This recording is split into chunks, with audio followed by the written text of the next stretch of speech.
Starting the work week with another hazy day here in Colorado. Most of the major wildfires that popped up last week still burning this morning, and all that smoke is with us too. Air quality is going to be tough once again today because of the combination of smoke and ozone. So this is a look right now at the air quality index map. It's going to show you that the state's air is mostly moderate with patches of air that's unhealthy, as you can see there. Forecaster Katie LaSalle is tracking an ozone action alert for the Front Range along with low visibility. She's going to join us in a few minutes to share when these conditions could be lifting up. Absolutely. Meanwhile, we do have more coverage for you this morning. The biggest fire Colorado crew's dealing with is the Aspen Acres Fire. This one has grown to 89,000 acres, only 14% containment. Over the weekend, California Governor Gavin Newsom announced that he's sending 15 fire engines and crews to help put it out. One good piece of information we have about this: Bishop Castle is still standing right now. Here is a look at it. Of course, this photo is from Saturday morning, and a lot of people have been worried about the iconic castle possibly burning down right in the evacuation zone. While the castle still hasn't been destroyed, evacuations did expand overnight. Our Courtney Yoon joins us live now. And Courtney, gusty winds yesterday pushed the fire north, which is why we're seeing those evacuations grow. Yes, that's right, Corey and Drew. So as of last night, that evacuation zone now includes the town of Williamsburg. And now the Aspen Acres Fire has become the 7th largest fire in Colorado's history. And we've surely been feeling that and seeing that. All this haze that you guys are talking about, this is supposed to be the mountains behind me here. You can't even make out their outline right now. And we've been dealing with that air pollution for a while. We know now that the Aspen Acres Fire is 14% contained. That containment area is near the Turtle Buttes area on the east side of the fire. It's destroyed more than 180 structures since June 29th, including dozens of homes in Pueblo and Custer counties. Evacuation orders are in effect for several nearby communities. As we mentioned, Williamsburg is now one of them. The Pueblo County Sheriff says as of Friday, 3,800 addresses were under evacuation orders, which includes about 11,000 people. World Central Kitchen is providing meals to firefighters and any evacuees who have been displaced from the fire. That will begin today at 1 p.m. at the Disaster Assistance Center in Pueblo. The Alaska Complex Incident Management Team number 1 is also hosting a community meeting tonight at 7 p.m. It's being held at the Centennial High School in Pueblo, or there's also a virtual option. So fire officials will give an in-person update on the fire at that time. So fire officials have already said that the cause of this, it's human cause of the fire, and they're still investigating. Governor Jared Polis has also verbally declared an emergency disaster in the state. Live in Denver, Courtney Yoon, 9 News.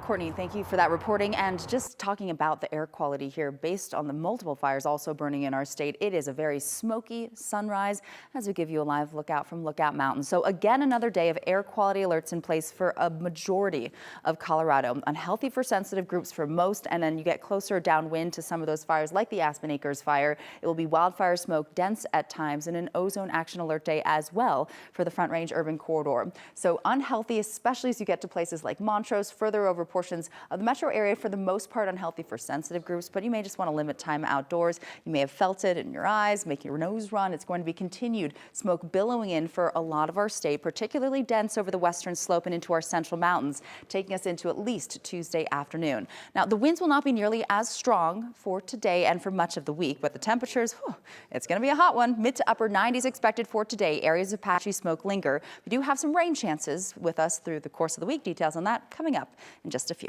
Brianna? Katie, thank you so much. Right now, we are still tracking this crash happening right at the intersection of 72nd and Wadsworth Boulevard. So we are seeing that right lane along 72nd Avenue. So if you're heading westbound this morning, partially closed with crews there on scene, and that's because that crash looks like that happened in the middle of the intersection. 2 vehicles are involved, and we are seeing our Arvada Police Department here on scene along Wadsworth. Traffic is moving this morning. Traffic is very light as well because it's only 6:03, but I'm sure in the next 30 to 45 minutes that is definitely going to change. I'm going to keep an eye on this crash for you here in the next couple of minutes and just keep you updated to see if anything changes. Let's switch things over to our main maps because we also have a brand new crash for anyone taking Highway 93 at Highway 128. So from the Boulder area heading down to Golden, you're going to see this crash. I'm not seeing any impacts whatsoever, but if anything changes, I will keep you updated. All right, sounds good, Brianna. Back to our news headlines here at 6 o'clock. Lakewood police are asking for help to find missing 16-year-old Michael Noel Davis. Noel was last seen in the area of West 6th Avenue and Zhang Street late yesterday afternoon, right around 5 o'clock, wearing a white t-shirt, gray hoodie, and colorful pants. Anyone who sees Noel is asked to call the Lakewood Police Department. A gas fire pit sparked a fire in Lakewood after hot embers fell beneath a wooden deck and then smoldered for hours. Firefighters say the fire then burned through the deck, spread into the attic, raced along a wood fence, and then damaged a neighboring home and a vehicle. Firefighters also heard 2 propane tanks explode as they fought the fire. The family inside of the home was able to get out safely. Meanwhile, crews had to rescue a lizard and a cat. The family did take the cat to the vet for smoke inhalation, but otherwise everyone is okay. Meanwhile, firefighters say improperly used fireworks sparked a large fire in Old Town Firestone on Saturday. Crews responded just after 10:30 Saturday night and stopped this fire before it could spread to nearby homes. It destroyed a large juniper bush while also damaging a fence, a boat, and an overhead power line. In less than 3 hours, Barry Morphew will be back in court for the first time since his murder trial was pushed back. He is accused of killing his wife, Suzanne. She was reported missing in Chaffee County in 2020, but her remains were not found until 2023. Prosecutors dropped the case against him in 2022, days before the trial could start. He was arrested again last year. The defense requested that the trial start in January so they could examine more evidence. Morphew is scheduled to be back in court at 9 o'clock this morning. Tomorrow, a former Mountain View Town Council member is expected to learn his fate. Brent Metz was convicted last month of assault and illegal use of a firearm after the 2024 shooting of a teenager. 2 teenagers were on his property looking for a spot, they say, to take homecoming photos when Metz confronted them. Prosecutors during the case said Metz blocked the teen's vehicle with his truck. They got out a pistol, and then he shot one of the teens in the face, although Brent Metz has always claimed it was an accident. New York police are still searching for the man accused of opening fire towards a family barbecue on the 4th of July. 8 people, including 4 children, were shot in New York's Coney Island. Investigators say a man wearing all black and a ski mask walked up to the fence of a residential courtyard, opened fire, and then ran away. A 21-year-old woman remains in critical condition after she was shot in the chest. Police say the other 7 victims, including children ages 6, 7, 12, and 14, are all expected to survive. It was crazy, and also with the July 4th traffic, the police couldn't get out. It was unbelievable. And now it's quiet, like nothing ever happened. If you go by that scene, you see bikes, you see children's toys. It's horrible to walk by there. Investigators are now looking into whether the shooting is connected to a gang-related homicide in the same block last week. In Florida, a 19-year-old man died in a shooting early Sunday morning, also during a 4th of July celebration. Police say at least 6 other people were also hurt. Officers say the shootings happened during a teen takeover event that had gotten out of control. Police have not yet made any arrests, but they believe the shooting was a targeted act. Newly released audio reveals how pilots reacted when a Delta Airlines flight from Atlanta apparently was hit with a firework. It happened as the plane was landing at Chicago Midway International Airport Saturday. And we're just hoping it was just the mortar that went off underneath, but definitely felt the big bang. Yeah, there have been multiple reports, as you can imagine. The city's aware. They said they would notify the Chicago police, but, I don't know what they'll do. And Southwest 223, just for your information, the preceding Airbus said they were struck by a firework approximately 200 AGL.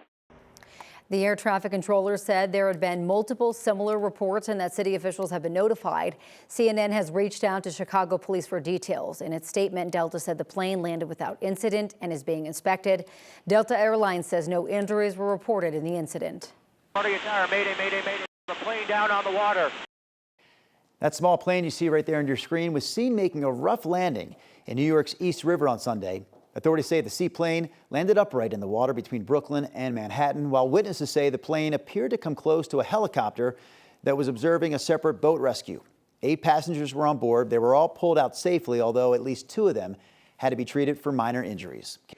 Looking outside on this Monday morning at 6:08, it's sunny but really hazy, and areas of patchy smoke will linger for today. Now, thankfully, we're not talking as many red flag warnings across the state, but still elevated fire danger from what we saw over the last couple. A little more moisture is set to stream in, and we do have finally some rain chances returning. We'll talk more about the spotty showers today and any thunderstorms in the forecast through the rest of the week when we come back.